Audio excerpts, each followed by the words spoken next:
অসমৰ ৰাজনীতিৰ অসুৰজনৰ নাম হিমন্ত বিশ্ব শৰ্মা। অসমৰ ৰাজনীতিলৈ মাফিয়া ৰাজনীতি আনিছে হিমন্ত বিশ্ব শৰ্মাই। অসমৰ ৰাজনীতিত হিন্দু মুছলমানৰ কাজিয়া লগাইছে হিমন্ত বিশ্ব শৰ্মাই।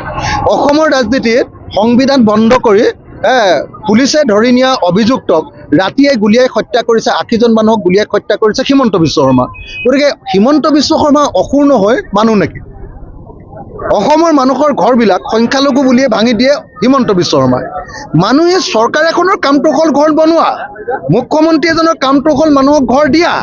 যিজন মুখ্যমন্ত্ৰীয়ে বেলেগৰ ঘৰ ভাঙি চখ পায়, যিজন মানুহে মুখ্যমন্ত্ৰীয়ে কয় যে মই মুছলমানক কষ্ট দিয়াটোৱে মোৰ চখ, সেইজন মানুহ অসুৰ নহয় কি হয়?